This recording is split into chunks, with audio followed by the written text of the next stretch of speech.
Olá, você está no canal Amador, vamos aqui falar de mais uma leitura feita, se trata do Não Tenho Palavras, Tu Não Te Moves de Ti, da Hilda Hilst. Não tenho palavras porque Hilda Hilst, gente, depois que você passa a conhecer um pouquinho dos textos em prosa da Hilda Hilst, você fica num misto de será que realmente eu entendi o que Hilda Hilst quis dizer com isso? Talvez não, talvez sim, né? Tem uma crítica que fala que pouquíssimos vão entender, realmente compreender o que o Hilst quis dizer. Muitos vão dizer que compreendem, mas que na verdade não compreenderam. E muito mais ainda vão dizer que não compreenderam. Túnel de Móveis de Ti foi lançado em 1980, né? Esse volume aqui, que é o da coleção da prosa, né? Que tem toda a prosa dela. Nesse volume temos 4 textos, 4 livros em prosa dela, e esse é o último desse volume, né, lançado em 1980. E como eu estou lendo a obra em ordem cronológica, então eu cheguei ao Túnel de Móveis de Ti, que para mim, é o melhor. Para mim foi o texto que eu mais gostei dela desde então. Eu já li a Obscena Senhora D, né, vem em seguida, mas eu ainda continuei gostando mais de Túnel de Móveis de Ti, até porque tem um título muito bonito, muito bonito. O que a gente vai encontrar aqui, gente, nada mais é aquilo característico da obra da Hilda Hilst. Você vai encontrar aqui, do plano da escrita, você vai encontrar um texto estritamente escrito sobre um fluxo de consciência muito forte, um fluxo de consciência muito fluido, né? Ela trabalhava aqui num modo muito hard de fluxo de consciência, a ponto de, às vezes, de nem ela entender, ela mesma, porque tem aquele livro dela de entrevistas, né, Fico Besta Quando Me Entendem, aí você fica na dúvida se ela mesma se entendia nesses textos. Mas o ponto principal desses livros em prosa dela é que é isso. A gente tem uma figura aqui de uma Hilda Hilst, que almejava ser reconhecida, ela almejava ter sucesso, né? Ela começou com seus textos de poesia. Eu li poucas poesias dela, das poucas que eu li eu gostei muito. Depois a gente vê uma Hilda voltada para o teatro também, e quando ela entra aqui na prosa, ela é ela mesma, vamos dizer assim, né? Porque você vê que ela não, por mais que tenha autores que escrevam sim fluxo de consciência, a gente tem grandes nomes como Virginia Woolf, como James Joyce, com a própria Clarice. O fluxo de consciência em Hilda Hilst é diferente, pelo menos do que eu tive contato até então, né? O Erivelton de hoje falando isso. E nesse processo literário, de criação literária da própria Hilda, ela se vê um pouco frustrada, até o ponto em que ela decide escrever obras eróticas, né? Como ela própria diz, escrever putaria. E ela escreve toda aquela trilogia dos contos eróticos dela, para ver se realmente ela ganha ali o status que ela gostaria de ter, se ela ganha um pouquinho mais de relevância no cenário literário aqui do Brasil.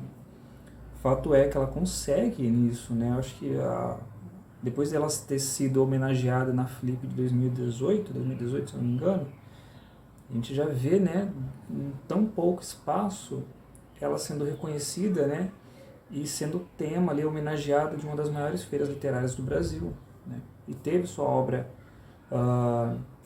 colocada no catálogo aqui da Companhia das Letras, né? Enfim, vamos voltar ao texto aqui. A gente estava falando que o texto você vê que o texto ele tem esse fluxo de consciência muito fluido, muito hard. E o fluxo de consciência aqui, você fala, é um pouco dialógico, como dizem os críticos, né? Você vê que tem personagens, há uma fusão de diálogos aqui, de pensamentos entre as próprias personagens e a própria narradora, ou se não a própria Hilda. Elas se misturam ali, e o grande diferencial disso é você ler isso daqui e entender quem está falando o que aqui dentro, né? É um entrando no diálogo do outro, no pensamento do outro, E às vezes é preciso concatenar um pouquinho esses pensamentos para você entender quem está falando o quê. Aí do plano linguístico do texto a gente vai para os temas, né? Hilda Hilst mistura muito a reflexão íntima das pessoas, aquela reflexão lá de dentro. Ela mistura com os próprios, a trilogia dos contos eróticos dela, ela mistura também esse lado do erotismo, lado do místico. Então a gente encontra muito isso dentro dos textos de Hilda Hilst. E aqui não seria diferente, né? Tu Não Te Moves de Ti reúne 3 histórias que, digamos assim, elas são 3 histórias, mas podem ser lidas independente, mas em que elas se entrelaçam. Você vê que lá na terceira história faz remeter temas e nomes e personagens da primeira história e assim vai. A primeira história, chamada Tadeu, da Razão, né? Vai contar a história desse Tadeu. Tadeu é esse homem aí, provavelmente dos seus 50, 40 anos. Ele já tem uma vida sólida, firmada, trabalha numa empresa, a gente não sabe como, o que é essa empresa. Ele é casado com a Ruth.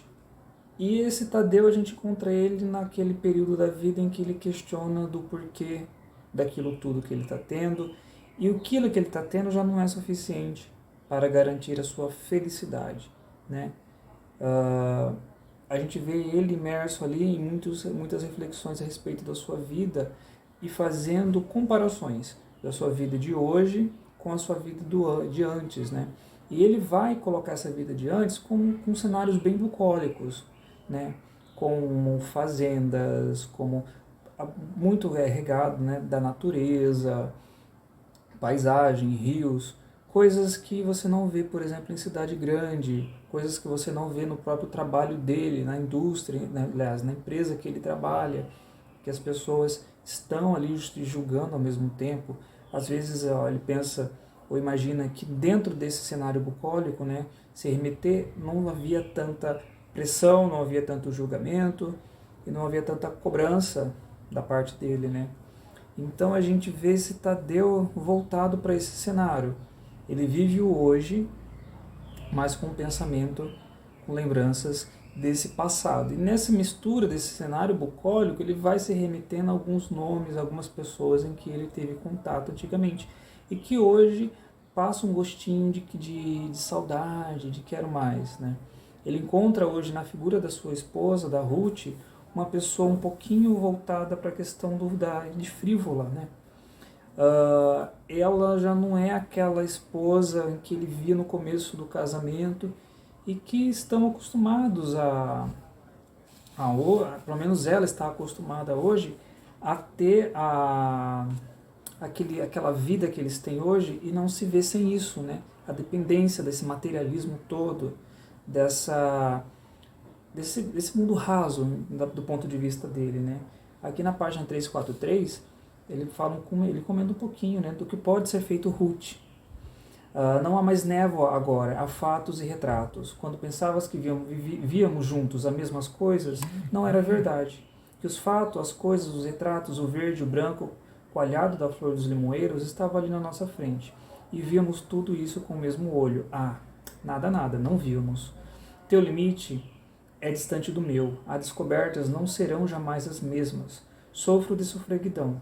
Vejo através. Difícil dizer aos outros que estou sofrendo de vida, que nunca mais vou morrer porque me incorporei à vida. Não é que eu te ame mais, mas devo ir, direi assim. Então a gente vê isso, que ele olha para Ruth e fala que os dois não tinham a mesma visão. Por mais que olhassem para o mesmo ponto, os dois já não tinham a mesma visão. E agora ele chegou na altura na altura do campeonato ali, do casamento, em que ele percebe que isso se torna um pouco mais nítido. Logo na sequência a gente vê algo também do tipo, ele comenta: como é que eu posso amar o outro se eu sou um funil mais fundo, o comprido buraco fervilhando de negras espirais de jade? E assim ele vai, remoendo essas reflexões a respeito de si, a respeito da vida, né? E ele diz que ele estava ali num estado de sonâmbulo para isso, de repente ele acorda para acordar para essa vida, esse instante em que ele precisa disso. Então a gente encontra esse tipo de personagem aqui em Tadeu, né, entre aspas, da razão. Na sequência, a gente tem o segundo texto chamado Matamoros da Fantasia. Matamoros é essa menina que vive nessa fazenda, nesse estado rural, né? Nesse lugar que é um lugar rural, em que desde o começo do texto já é dito que ela tinha esse contato com as outras pessoas, com os outros meninos, desde cedo. Né? Logo aqui na página 368 comenta, ó, amei de maneira escura porque pertenço à terra. Matamouros me sei desde menina. Nome de luta que com prazer carrego e cuja origem longínqua desconheço. Matamouros talvez porque mato-me a mim mesma desde pequenina, não sei. Toquei os meninos da aldeia, me tocavam, deitavam-me nos ramos e era afagada por meninos tantos. E assim ela vai remoendo um pouquinho logo do início dela. Então você já vê que Matamoros é dada a esse prazer carnal desde pequena. E aqui nesse texto de Matamoros a gente vai encontrar justamente o contrário daquilo que a gente viu um pouquinho em Tadeu. Ela também, como o próprio nome diz, da fantasia, ela vai estar dentro de reflexões sobre a vida dela, e as reflexões delas em algum momento aqui vai chegar no nome de Tadeu. Você já vê ali um enlace em que Tadeu provavelmente já teve um contato com Matamoros e que esse contato gerou esse pensamento, esse sonho, essas lembranças de Matamoros, e que ela se vê imersa nisso. Né? Você vê que ela esquece um pouquinho da própria realidade para viver imersa, e ela passa a chamar, foi tão forte que ela passa a chamar o Tadeu de meu. Ela começa a se referir ao Tadeu como meu. E essa relação dela com o Tadeu também está envolvida, vira um triângulo, na verdade, porque a mãe dela também está no jogo. Né? Eu vejo, pelo menos, a relação dela com a mãe, uma relação, eu não digo que uma relação vingativa nem de ciúmes, mas a gente vê que tem uma disputa, porque a mãe dela também teve contato com o homem. Às vezes passa a impressão no texto que elas já tiveram contato com o mesmo homem, cada um em um momento da vida, e que há essa disputa entre elas a respeito desse homem, desse contato, dessa atenção, né, necessitada ali desse homem para com elas. E elas ficam se remoendo a respeito desse contato com esse homem.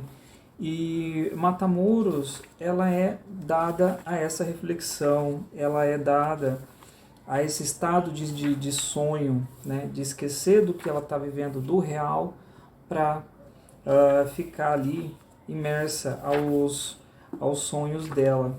Logo no finalzinho do texto de Matamoros, ele comenta justamente isso. Porque Matamoros dormindo não sonhasse, somente no dia a dia daquilo que os homens chamam de realidade, fosse possível transformar em verdade o que seria apropriado à fantasia da noite. Matamoros dos sonhos esquecida, vê-se tomada de sonhos no mundo dominado concreto da vida. E o que vem a ser isso de sonho e verdade? Então, ela, como o próprio nome diz, Matamoros da fantasia é essa mulher sonhadora, é essa mulher que também está entregue a esse desejo que ela antes tinha, em que provavelmente hoje ela já não vê mais. E por fim, no terceiro texto, a gente tem Axelrod, né, da proporção. E Axelrod é esse professor, né, eu acho que é de história, sociologia, se eu não me engano, e ele está voltando, está pegando um trem, está voltando para essa terra.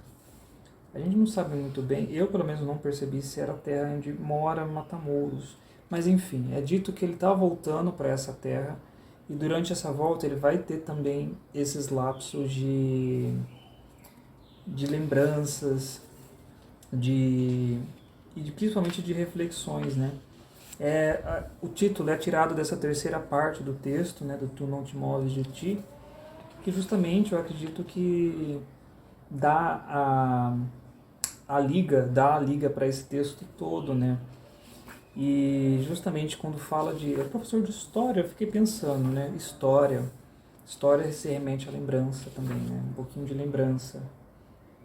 E como esse texto fala muito da questão de lembrança, de remoer, né? Como tu não te moves de ti, por mais que você esteja qualquer lugar que você for, por mais que os trens andem, como diz aqui, por mais que os trens andem, tu não te moves de ti, por mais que você vá a qualquer lugar, você não sai de você mesmo, você não sai de você, não perde a sua essência. Eu acredito que esse terceiro texto da Liga das Coisas, Axelrod, sim, tem um determinado trecho que dá para perceber que ele tem uma ligação ali com a história da mãe da Matamoros, a Yaga, se não me engano o nome dela, e que esse terceiro trecho vai justamente fazer a liga ali, dar o enlace final a esse texto aqui, um pouco enigmático, né? Mas não menos bom, um texto incrível, que é poético, né? Apesar de ser um fluxo de consciência constante aqui e frenético, o texto de Hilda Hilst é um texto poético. A gente vê grandes passagens aqui em que é poesia, né? Você vê uma prosa poética. O próprio título, né? Tu não te moves de ti, já remete a isso. Enfim, fica a dica aqui desse livro. Eu não sei se eu pude me explicar bem o que é esse livro, mas eu acredito que é um tipo de livro que você só vai saber lendo, né? Eu não contei nem 50% do que acontece nesse livro aqui, não contei, eu contei pouco, né? Contei mais por cima mesmo, porque é um livro que exige do leitor, vai exigir um pouquinho de paciência, você vai se perder, você precisa de concentração para ler, ele não é tão difícil, ler da Hilst não é aquela coisa do outro mundo, é apenas um texto, né? Facilmente abrir, sentar e ler, não tem segredo, mas exige um pouquinho de concentração porque o fluxo de consciência aqui é pesado. Bom, fica a dica aqui de um texto maravilhoso, que vale a pena ser lido e relido com certeza. Bom, se você gostou do vídeo, curta, se inscreva no canal, tem vídeo aí toda semana e até a próxima.